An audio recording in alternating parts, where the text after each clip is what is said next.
the corporate press will obsess over trivial nonsense or non existent things like Trump Russia collusion in 2016. Hillary Clinton said 17 intelligence agencies confirmed that it was the Kremlin who was behind the hacking of my emails. Turns out that was completely fabricated. Joe Biden on the presidential debate stage said 50 intelligence officers, 5 directors of the CIA from both parties have said what he's talking about, Hunter Biden's laptop, is a Russian plan. Of course, there was no evidence of that. It turned out it, of course, was Hunter Biden's actual laptop. Joe Biden then went on to say that Trump won't even condemn Putin when Putin has bounties on the heads of U.S. soldiers in Afghanistan. The Pentagon was later asked to clarify and provide evidence for this claim. As of today, they still have not provided evidence. So, why is it that when we see actual atrocities by Donald Trump, the corporate press is completely silent on them? This is from the Cost of War Project at Brown University. Afghanistan's rising civilian death toll due to airstrikes 2017 to 2020. So, this would be the years that President Trump was in the Oval Office. It says on page 6, the number of civilians killed by international airstrikes increased about 330% from 2016, the last full year of the Obama administration, to 2019, the most recent year for which there is complete data from the United Nations. So the question is, why is it that they have all of these hoaxes that they're very mad at Trump about when there's genuine things that he could be prosecuted for? Certainly, if anyone else engaged in terrorist activities like drone strikes, which kill civilians, then we would all agree that that person should be in jail. But they really, really hate Trump. They frame him for treason when they could get him on something very reliable. Here is a speech from Dr. Murray Ann Rothbard. This was an economist at the University of Nevada, Las Vegas. He wrote a paper in 1992 titled A Strategy for the Right. This was actually a speech he gave. Here, Rothbard puts forth a theory as to why right-wing populism is so hated by the establishment. Rothbard says, after this excursion on my personal activity on the old right, I returned to a key strategic question. Who are the major bad guys? The unwashed masses or the power elite? Very early, I concluded that the big danger is the elite and not the masses for the following reasons. First, even granting for a moment that the masses are the worst possible, that they are perpetually hell-bent on lynching anyone down the block, the mass of people simply don't have the time for politics or political shenanigans. The average person must spend most of his time on the daily business of life, being with family, seeing his friends, etc. He can only get interested in politics or engage in it sporadically. The only people who have time for politics are the professionals, the bureaucrats, politicians, and special interest groups dependent on political rule. They make money out of politics, and so they are intensely interested and lobby and are active 24 hours a day. Therefore, these special interest groups will tend to win out over the uninterested masses. This is the basic insight of the public choice school of economics. The only other groups interested full time in politics are the ideologists like ourselves, again, not a very large segment of the population. So, the problem is the ruling elite, the professionals, and their dependent special interest groups.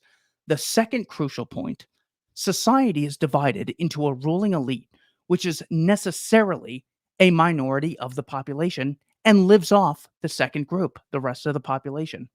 Here, I point to one of the most brilliant essays on political philosophy ever written, John C. Calhoun's Disquisition on Government.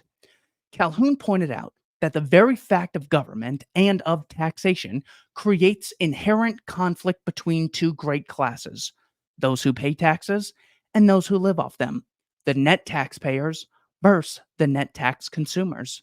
The bigger government gets, Calhoun noted, the greater and more intense the conflict between those two social classes. If a minority of elites rule over, tax, and exploit the majority of the public, Then, this brings up starkly the main problem of political theory, what I like to call the mystery of civil obedience. Why does the majority of the public obey these turkeys, anyways? This problem, I believe, was solved by three great political theorists, mainly but not all libertarian.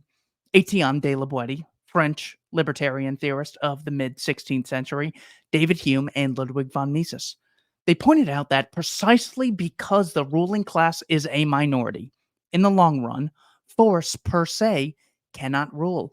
Even in the most despotic dictatorship, the government can only persist when it is backed by the majority of the population.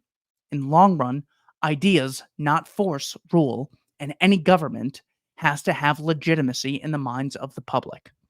This truth was starkly demonstrated in the collapse of the Soviet Union last year. Simply put, when the tanks were sent to capture Yeltsin, they were persuaded to turn their guns around and defend Yeltsin and the Russian parliament instead. More broadly, it is clear that the Soviet government had totally lost legitimacy and support among the public. To a libertarian, it was particularly wonderful thing to see unfolding before our very eyes. The death of a state, particularly a monstrous one such as the Soviet Union. Toward the end, Gorby continued to issue decrees as before, but now no one paid any attention. The once mighty Supreme Soviet continued to meet, but nobody bothered to show up. How glorious! But we still haven't solved the mystery of civil obedience. If the ruling elite is taxing, looting, and exploiting the public, why does the public put up with this for a single moment? Why does it take so long for them to withdraw their consent? Here we come to the solution: the critical role of intellectuals, the opinion molding class in society. If the masses knew what was going on, they would withdraw their consent quickly. They would soon perceive that the emperor has no clothes, that they are being ripped off. This is where the intellectuals come in. The ruling elite, whether it be monarchs of yore or the communist parties of today, are in desperate need of intellectual elites to weave apologies for the state. The state rules by divine edict. The state ensures the common good or the general welfare. The state protects us from the bad guys over the mountain. The state guarantees full employment. The state activates the multiplier effect. The state ensures social justice, and on and on. The apologias differ over the centuries. The effect is always the same. As Karl Wittfogel shows in his great work Oriental Despotism, in Asian empires, the intellectuals were able to get away with the theory that the emperor or pharaoh was himself divine. If the ruler is God, few will be induced to obey or question his commands. We can see what the state rulers get out of their alliance with the intellectuals, but what do the intellectuals get out of it? Intellectuals are the sort of people who believe that in the free market, they are getting paid far less than their wisdom requires.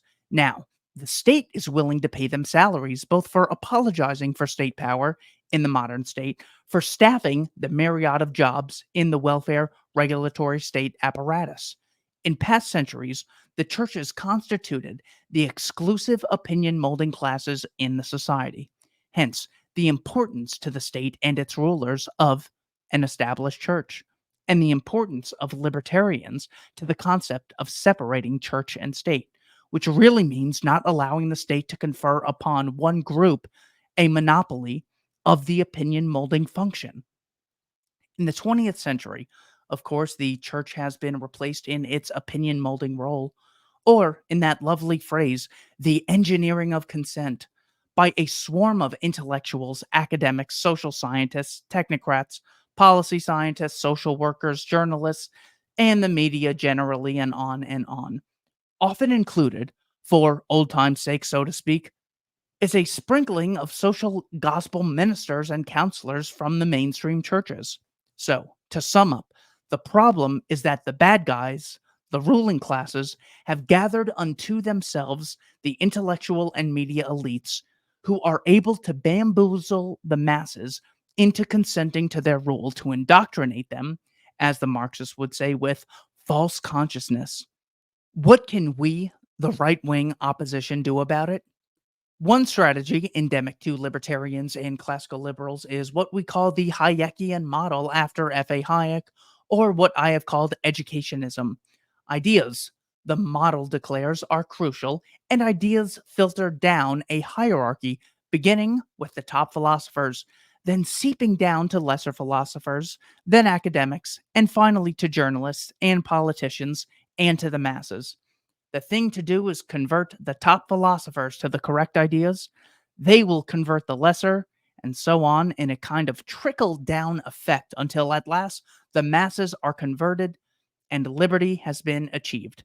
First, it should be noted that this trickle down strategy is a very gentle and genteel one, relying on quiet mediation and persuasion in the austere corridors of intellectual cerebration. This strategy fits, by the way, with Hayek's personality, for Hayek is not exactly known as an intellectual gut fighter. Of course, ideas and persuasion are important, but there are several fatal flaws in the Hayekian strategy. First, of course, the strategy at best will take several hundred years, and some of us are a bit more impatient than that. But time is by no means the only problem. Many people have noted, for example, mysterious blockages of this trickle. Thus, most real scientists have a very different view of such environmental questions as Aller than do left wing hysterics, and yet somehow it is always the same few hysterics that are exclusively quoted by the media. The same applies to the vexed problem of inheritance and IQ testing. So, how come the media invariably skew the result and pick and choose the few leftists in the field?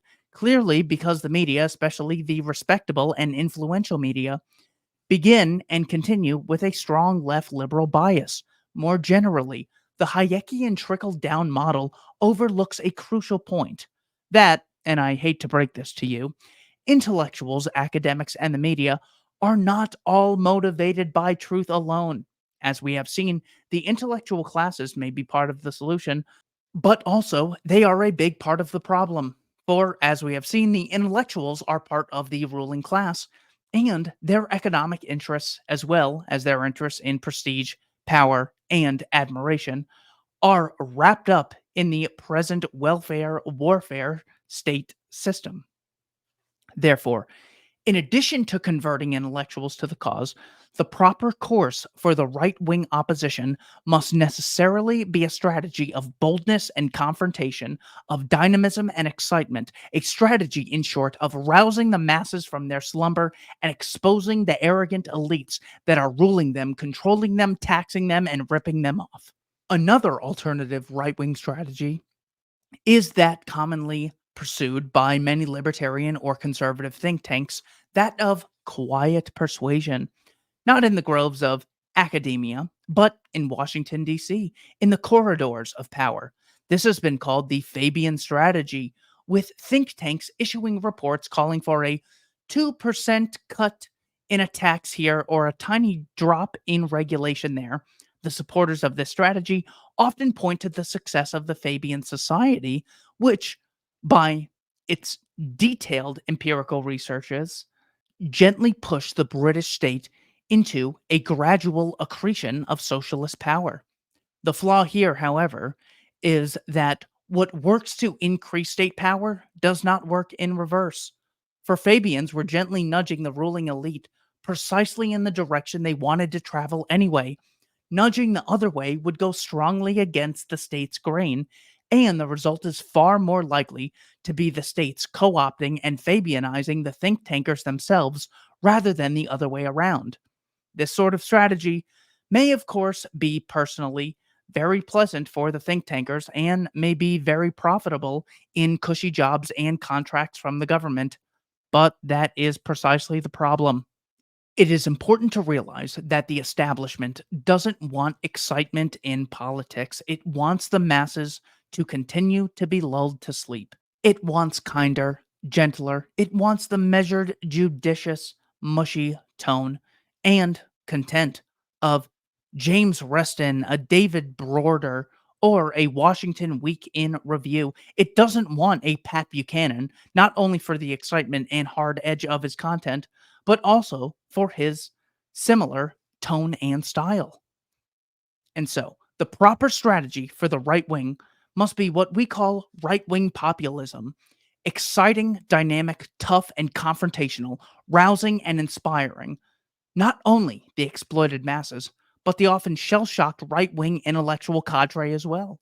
And in this era, where the intellectual and media elites are all establishment liberal conservatives, all in a deep sense one variety or another of social democrat, all bitterly hostile to a genuine right. We need a dynamic, charismatic leader who has the ability to short circuit the media elites and to reach and rouse the masses directly. We need a leadership that can reach the masses and cut through the crippling and distorting hermeneutical fog spread by the media elites. But can we call such a strategy conservative? I, for one, am tired of the liberal strategy on which they have rung the changes for 40 years of presuming to define conservatism as a supposed aid to the conservative movement. Whenever liberals have encountered hard edged abolitionists who, for example, have wanted to repeal the New Deal or Fair Deal, they say, but that's not genuine conservatism, that's radicalism. The genuine conservative, these liberals go on to say, doesn't want to repeal or abolish anything. He is a kind and gentle soul who wants to conserve what left liberals have accomplished. The left liberal vision, then, of good conservatives is as follows. First, left liberals in power make a great leap forward toward collectivism. Then, when in the course of the political cycle, 4 or 8 years later, conservatives come to power, they, of course, are horrified at the very idea of repealing anything. They simply slow down the rate of growth of statism, consolidating the previous gains of the left and providing a bit of R&R for the next liberal great leap forward. And if you think about it, you will see that this is precisely what every Republican administration has done since the New Deal. Conservatives have readily played the desired Santa Claus role in the liberal vision of history. I would like to ask, how long are we going to keep being suckers? How long will we keep playing our appointed roles in the scenario of the left? When are we going to stop playing their game and start throwing over the table? I must admit that, in one sense, the liberals have a point. The word conservative is unsatisfactory. The original right never used the term conservatives. We called ourselves individualists or true liberals or rightists. The word conservative only swept the board after the publication of Russell Kirk's highly influential conservative mind in 1953, in the last years of the original right. There are two major problems with the word conservative. First, that it indeed connotes conserving the status quo, which is precisely why Brezhnevites were called conservatives in the Soviet Union. Perhaps there was a case for calling us conservatives in 1910, but surely not now. Now we want to uproot the status quo, not conserve it. And secondly, the word conservative harks back to struggles in the 19th century Europe and in America. Conditions and institutions have been so different that the term is seriously misleading. There is a strong case here, as in other areas, for what has been called American exceptionalism. So, what should we call ourselves? I haven't got an easy answer, but perhaps we could call ourselves radical reactionaries or radical rightists, the label that was given to us by our enemies in the 1950s. Or, if there is too much objection to the dread term radical, we can follow the suggestion of some of our group to call ourselves the hard right. Any of these terms is preferable to conservative, and it also serves the function of separating ourselves out from the official conservative movement, which, as I shall note in a minute, has been largely taken over by our enemies. It is instructive to turn now to a prominent case of right wing populism headed by a dynamic leader who had appeared in the last years of the original right and whose advent, indeed, marked a transition between the original and the newer Buckleyite right. Quick now. Who was the most hated, the most smeared man in American politics in this century? More hated and reviled than even David Duke, even though he was not a Nazi or a Ku Kluxer. He was not a libertarian. He was not an isolationist. He was not even a conservative, but in fact was a moderate Republican. And yet, he was so universally reviled that his very name became a generic dictionary synonym for evil. I refer, of course, to Joe McCarthy. The key to the McCarthy phenomenon was the comment made by the entire political culture from moderate left to moderate right.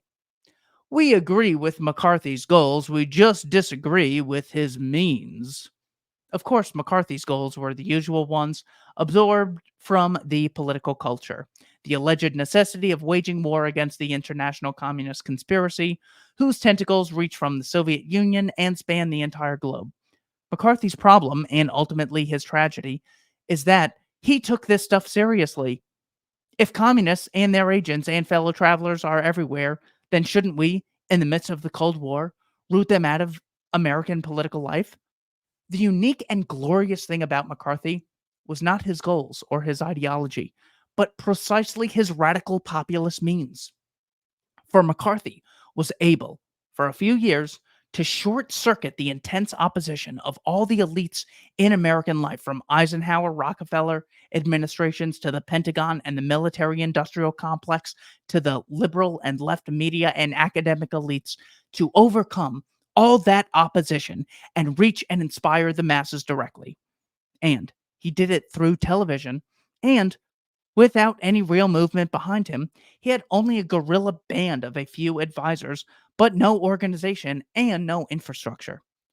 Fascinatingly enough, the response of the intellectual elites to the specter of McCarthyism was led by liberals such as Daniel Bell and Seymour Martin Lips, who are now prominent neoconservatives. For in this era, the neocons were in the midst of a long march, which was to take them from Trotskyitism to right wing Trotskyism, to right wing social democracy, and finally to the leadership of the conservative movement. At this stage of their hegira, the neocons were Truman, Humphrey, Scoop, Jackson liberals. The major intellectual response to McCarthyism was a book edited by Daniel Bell, The New American Right, 1955, later updated and expanded to The Radical Right, 1963. Published at a time when McCarthyism was long gone, and it was necessary to combat a new menace, the John Burke Society. The basic method was to divert attention from the content of the radical right message and direct attention instead to a personal smear of the groups on the right. The classical or hard Marxist method of smearing opponents of socialism or communism was to condemn them as agents of monopoly capital or of the bourgeoisie. While these charges were wrong, at least they had the virtue of clarity and even a certain charm compared to the later tactics of the soft Marxists and the liberals of the 1950s and 60s, who engaged in Marxo Freudian psychobabble to infer, in the name of psychological science, that their opponents were, well, kind of crazy. The preferred method of this time was invented by one of the contributors to the Bell volume, and also one of my favorite distinguished American historians, Professor Richard Hofstadter. Hofstadter's formulation: any radical dissenters from any status quo, be they rightists or leftists, engaged in a paranoid style, and you know, of course, what paranoids are, and suffer from status anxiety. Logically, at any time, there are three and only three social groups: those who are declining in status, those who are rising in status, and those whose status is about even. You can't fault the analysis.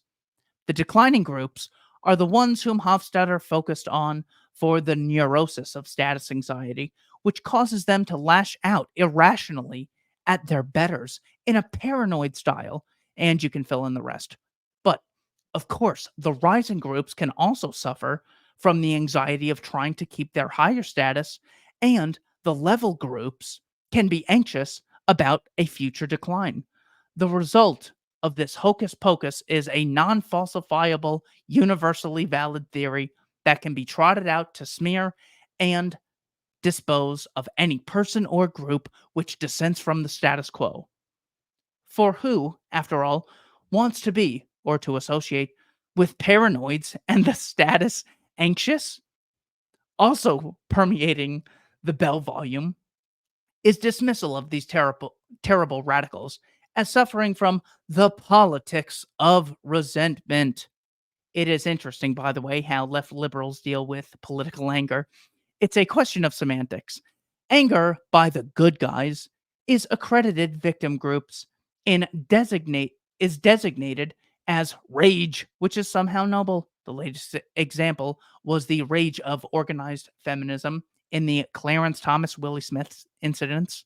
On the other hand, anger designated by oppressor groups is not called rage, but resentment, which conjures up evil little figures envious of their betters, sulking around the edges of the night. And indeed, the entire Bell volume is permeated by a frank portrayal of the noble, intelligent Ivy League governing elite confronted and harassed by a mass of odious, uneducated, redneck, paranoid, resentment filled, authoritarian, working and middle class types in the heartland trying irrationally to undo the benevolent rule of wise elites concerned for the public good. History, however, was not very kind to the Hofstadterian liberalism, for Hofstadter and the others were consistent. They were defending what they considered a wonderful status quo of elite rule from any radicals, whatever, by the left or right. And so Hofstadter and his followers went back through American history, tarring all radical dissenters from any status quo with the status anxious, paranoid brush, including such groups as progressive, populists, and Northern abolitionists before the Civil War. At the same time, Bell in 1960 published a once famous work proclaiming the end of ideology. From now on, consensus elitist liberalism would rule forever, ideology would disappear, and all political problems would be merely technical ones, such as which machinery to use to clear the streets. Foreshadowing 30 years later, a similar neocon proclamation of the end of history. But shortly afterwards, ideology came back with a bang with the radical civil rights and then the new left revolutionaries, part of which I am convinced was in reaction to these arrogant liberal doctrines. Smearing radicals, at least left wing ones, was no longer in fashion either in politics or historiography.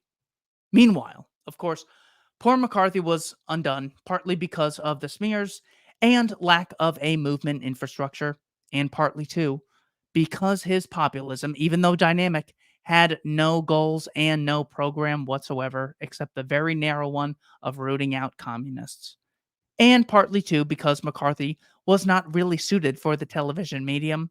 He had risen to fame being a hot person in a cool medium with his jowls, his heavy 5 o'clock shadow, which also helped ruin Nixon, and his lack of sense of humor. And also, too, since he was neither a libertarian nor really a radical rightist, McCarthy's heart was broken by the censure of the U.S. Senate, an institution which he actually loved. The original right, the radical right, had pretty much disappeared by the time of the second edition of the Bell volume in 1963. And in a minute, as we shall see why. But now, all of a sudden, with the entry of Pat Buchanan into the presidential race, my God, they're back. The radical right is back, all over the place, festier than ever and getting stronger. The response to this historic phenomenon by the entire spectrum of established and correct thought by all the elites, from left over to official conservatives and neoconservatives, is very much like the reaction to the return of Godzilla in the old movies. And wouldn't you know that they would trot out the old psychobabble as well as the old smears of bigotry, anti Semitism, the specter of Franco, and all the rest? Every interview with and article on Pat dredges his authoritarian Catholic background, ooh, and the fact that he fought a lot when he was a kid. Gee whiz, like most of the American male population. Also, that Pat has been angry a lot. Ooh, anger. And of course, since Pat is not only a right winger, but hails from a designated oppressor group, white male Irish Catholic, his anger can never be righteous rage, but only a reflection of a paranoid, status anxious personality filled with, you got it, resentment. And sure enough, this week, January 13th, the August New York Times, whose every word, unlike the words of the rest of us, is fit to print, in its lead editorial sets the established line, a line which by definition is fixed in concrete on Pat Buchanan. After deploring the hard edged and therefore politically incorrect vocabulary, tisk tisk, of Pat Buchanan, the New York Times, I am sure for the first time, solemnly quotes Bill Buckley as if his words were holy writ, and I'll get to that in a minute, and therefore decides that Buchanan, if not actually anti Semitic, has said anti Semitic things. And the Times concludes with the final punchline, so reminiscent of the Bell Hofstadter line of yesteryear. What his words convey, much as his bid for the nomination conveys, is the politics, the dangerous politics of resentment. Resentment. Why should anyone in his right mind resent contemporary America? Why should anyone, for example, going out into the streets of Washington or New York, resent what is surely going to happen to him? For heaven's sake, what person in his right mind doesn't resent it? What person is not filled with noble rage or ignoble resentment, or whatever you choose to call it? Finally, I want to turn to the question, what happened to the original right anyway? And how did the conservative movement get into its present mess? Why does it need to be sundered and split apart and a new radical right movement created upon its ashes? The answer to both these seemingly desperate questions is the same. What happened to the original right and the cause of the present mess is the advent and domination of the right wing by Bill Buckley and the National Review. By the mid 1950s, much of the leadership of the old right was dead or in retirement. Senator Taft and Colonel McCormick had died, and many of the right wing congressmen had retired. The conservative masses, for a long time, short on intellectual leadership, were now lacking in political leadership as well. An intellectual and power vacuum had developed on the right, and rushing to fill it in 1955 were Bill Buckley, fresh from several years in the CIA and National Review, an intelligent, well written periodical staff with ex communists and ex leftists eager to transform the right from an isolationist movement into a crusade to crush the Soviet god that had failed them. Also, Buckley's writing style, while in those days often witty and sparkling, was rococo enough to give the reader the impression of profound thought, an impression redoubled by Bill's habit of sprinkling his prose with French and Latin terms. Very quickly, National Review became the dominant, if not the only, power center on the right wing.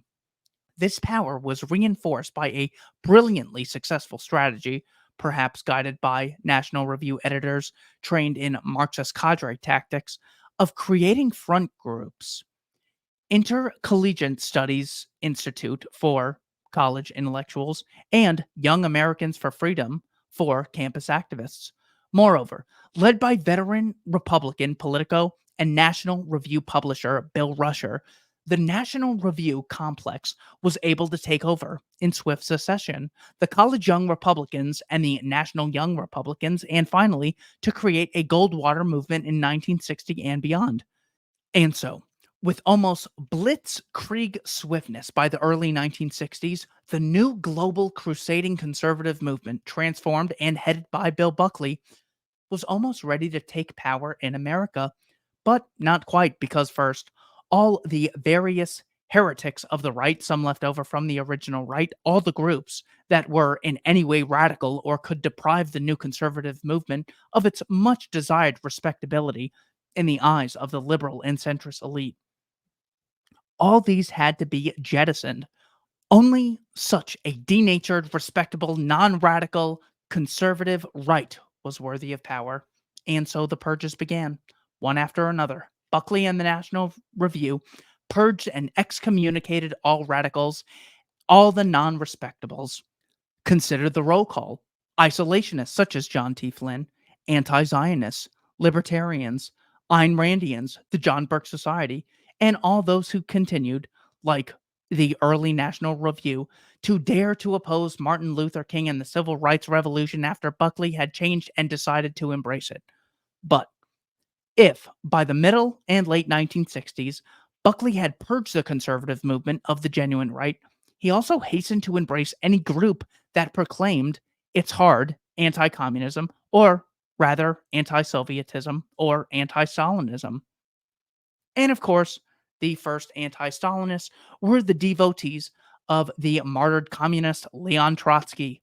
And so the conservative movement, while purging itself of genuine right wingers, was happy to embrace anyone of any variety of Marxist: Trotskyites, Schmachtenites, Mensheviks, social democrats, such as grouped around the magazine The New Leader, Lovestenite theoreticians of the American Federation of Labor, extreme right wing Marxists like the incredibly beloved Sidney Hook, anyone who could present not anti socialist, but suitably anti Soviet, anti Stalinist credentials.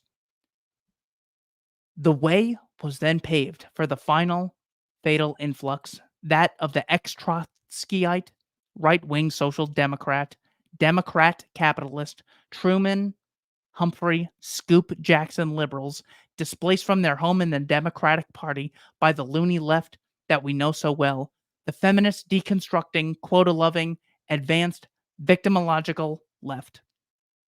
And also, we should point out, at least a semi isolationist, semi anti war left. These displaced people are, of course, the famed neoconservatives, a tiny but ubiquitous group with Bill Buckley as their aging figurehead, now dominating the conservative movement. Of the 35 neoconservatives, 34 seem to be syndicated columnists. And so the neocons have managed to establish themselves as the only right wing alternative to the left. The neocons now constitute the right wing end of the ideological spectrum, of the respectable, responsible right wing, that is.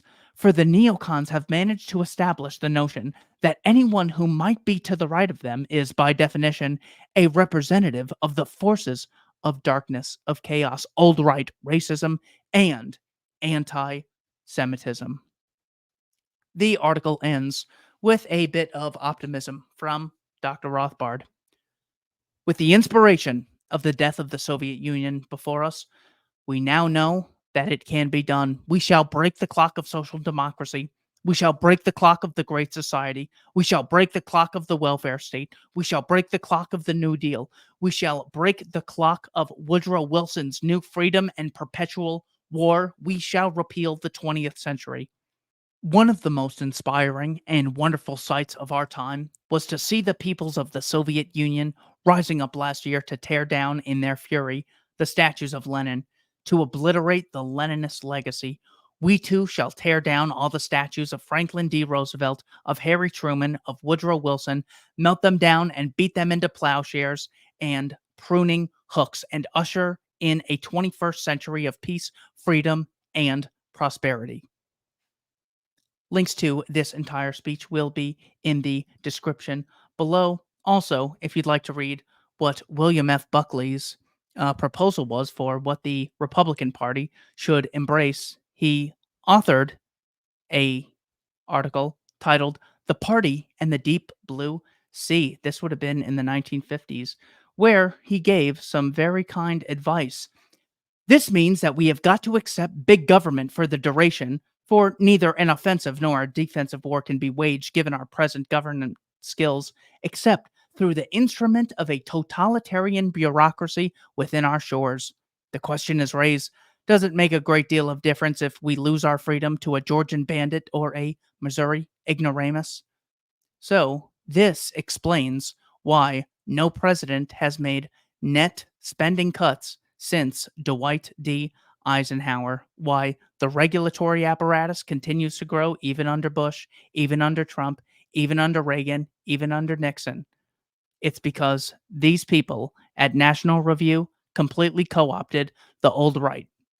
Rothbard, uh, previously in this speech, mentions that the old right is basically the right wing thinkers from 1933 to 1953. They arose in response to the New Deal programs.